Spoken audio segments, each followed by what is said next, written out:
வணக்கம் எல்லாருக்கும். இந்த வீடியோவில் என்ன பற்றி பார்க்க போகிறோம்னா, நேற்று வந்து நம்ம நான் இன்டர்வியூ போஸ்ட்டுக்கான ரிசல்ட்ஸு, அதோட கம்யூனியல் மார்க்கு, வேறு வந்து ஓவரால் ரேங்க் அப்படிலாம் வந்து பார்த்தோம். நிறைய பேர் அதுலேயும் கமெண்ட்டில் மென்ஷன் பண்ணியிருந்தீங்க. நான் இந்த மார்க்கு சார், நான் வந்து 270 மார்க்ஸு, என்னோட ரேங்க் வந்து இது, நான் எலிஜிபிளா அப்படிங்கிறதெல்லாம் நிறைய பேர் கேட்டிருந்தீங்க. அதை பற்றி ஒரு டீட்டெயில் இன்ஃபர்மேஷன் தான் இது. நம்ம அந்த ஃபார்மும் ஃபில் பண்ண சொல்லியிருந்தோம்.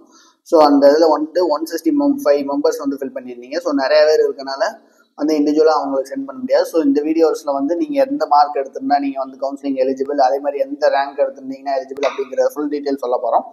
இந்த வீடியோ உங்களோட ஆஸ்பிரண்ட் ஃப்ரெண்ட்ஸுக்கும் ஷேர் பண்ணி விட்டுட்டு நம்மளோட பேஜ் சேனலை வந்து ஃபாலோ பண்ணி வச்சுக்கோங்க, சப்ஸ்கிரைப் பண்ணி வச்சுக்கோங்க. ஃபர்ஸ்ட் வந்து மினிமம் மார்க்ஸுங்கிறது ஒரு இது இருக்குது. இது வந்து நீங்கள் நோட்டிஃபிகேஷன்ஸ் பிடிஎஃப் இருக்கும் பார்த்தீங்களா, உங்களுக்கு நோட்டிஃபிகேஷன் பிடிஎஃப். அந்த நோட்டிஃபிகேஷன் பிடிஎஃப்ல வந்து உங்களுக்கு வந்து சொல்லியிருப்பாங்க இந்த மினிமம் மார்க்ஸ் அப்படிங்கிறது.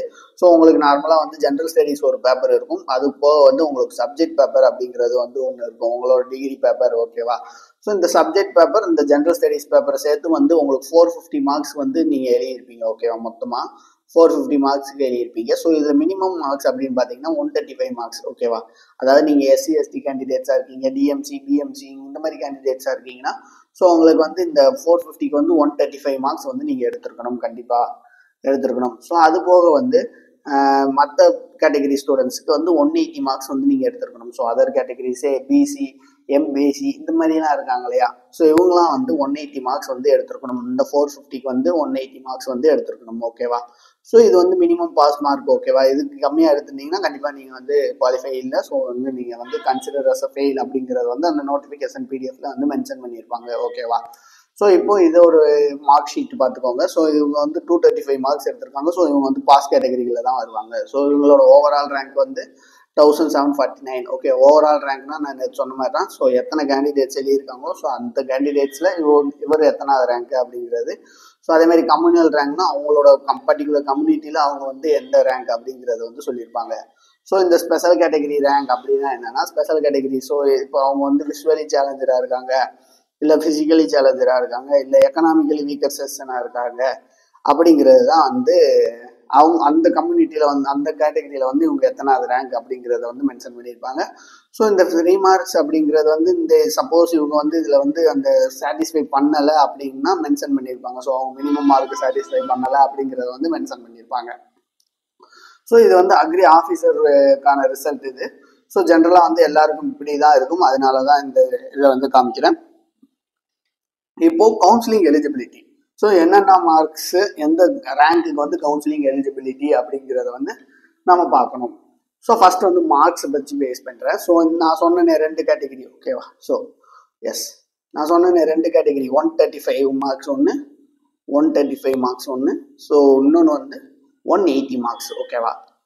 இந்த கேட்டகரியில் இருக்கவங்க, எக்ஸாம்பிள் பிசி எம்பிசி கேட்டகரியில் இருக்கவங்க இந்த 180 மார்க்ஸுக்கு கீழே இருந்தீங்கன்னா, உங்களோட மார்க் வந்து 180 கீழே இருந்தால் கண்டிப்பாக வந்து நீங்கள் எலிஜிபிளே கிடையாது. ஓகேவா? அதே மாதிரி மற்ற கேட்டகரி ஸ்டூடெண்ட்ஸ் 135 மார்க்ஸ் கீழே இருந்தீங்கன்னா நீங்கள் வந்து எலிஜிபிளே கிடையாது. புரிஞ்சுதா? இவ்வளோதான் விஷயம். ஓகேவா? மார்க்ஸ் பேஸ் பண்ணி இவ்வளோதான். நீங்கள் அந்த 180 மார்க் கம்மியாக இருந்தீங்கன்னா எலிஜிபிள் கிடையாது, அதே மாதிரி 135 மார்க்ஸ் கீழே இருந்தீங்கன்னா எலிஜிபிள் கிடையாது. அடுத்து ரேங்க்ல வந்து 2 இருக்குது பார்த்தீங்களா, ஓவரால் ரேங்க்கு, கம்யூனல் ரேங்க். ஓகேவா? இதை நீங்கள் எப்படி பார்க்கணும்னா, இந்த கம்யூனல் ரேங்க், ஓவரால் ரேங்க்னா நீங்கள் எழுதுன அந்த எக்ஸாமில் வந்து உங்களோட எத்தனை பேர் எழுதியிருக்காங்க, அதில் நீங்கள் எத்தனாவது ஆள், ஓவரால் கேண்டிடேட்ஸில் நீங்கள் எத்தனாவது ஆள் அப்படிங்கிறத வந்து இதில் மென்ஷன் பண்ணியிருப்பாங்க. கம்யூனிட்டினா எக்ஸாம்பிள் நீங்கள் ஒரு பிசி எம்பிசி கேண்டிடேட்ஸாக இருக்கீங்கன்னா இந்த பிசி எம்பிசி கேண்டிடேட்ஸில் நீங்கள் எத்தனாவது ஆள். ஓகேவா? அதை வந்து இந்த கம்யூனிட்டி ரேங்க்ல வந்து சொல்லியிருப்பாங்க.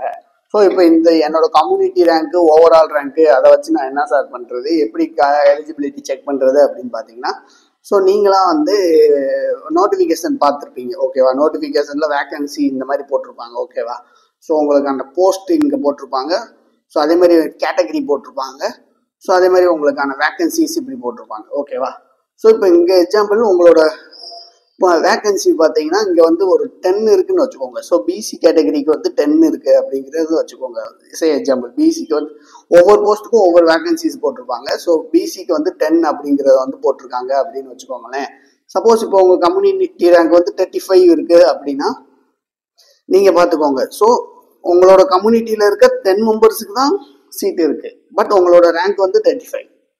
ஸோ கண்டிப்பாக அந்த பாசிபிலிட்டி வந்து இல்லை. ஓகேவா? ஸோ இதுதான் வந்து கம்யூனிட்டி ரேங்க் வந்து செக் பண்ணுறது.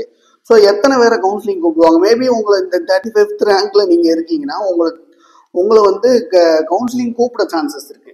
பட் வந்து சீட் கன்ஃபார்மாக கிடைக்குமா அப்படிங்கிறது வந்து சொல்ல முடியாது. மேபி இந்த 10 பேர் வராமல் இருந்தாங்கன்னா அடுத்த இது வந்து கூப்பிட்டாங்கன்னா வர சான்சஸ் இருக்கு. பட் வந்து 35, பட் வந்து உங்களுக்கு ஓவரால் சீட்டே 10 தான் இருக்கும் உங்களோட கேட்டகரிக்கு.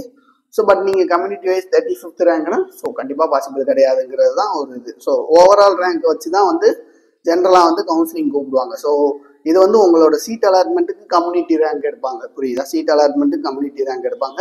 ஓவரால் ரேங்க் வச்சு தான் கவுன்சிலிங் கூப்பிடுவாங்க. சே எக்ஸாம்பிள் இப்போ உங்களோட போஸ்ட் இங்கே இருக்கு. ஸோ மொத்தமாக சேர்த்து ஒரு 45 வேக்கன்சி இருக்குன்னு வச்சுக்கோங்களேன்.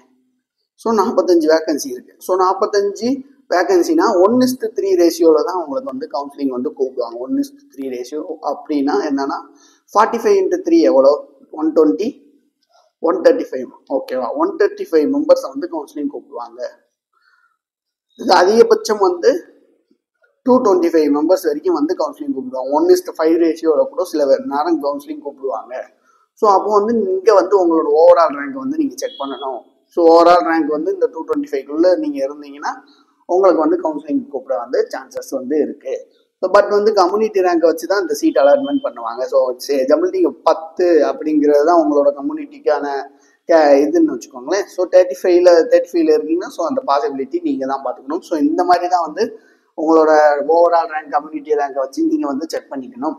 ஸோ இதுதான் வந்து overall rank community rank minimum marks. So எப்படி கவுன்சிலிங் செக் பண்ணுறது அப்படிங்கிறது தான் டீட்டெயில்ஸு. ஸோ இதுக்கு போக வேறு எதுவும் டவுட்ஸ் இருந்தாலும் கமெண்ட் செக்ஷனில் மென்ஷன் பண்ணுங்கள்.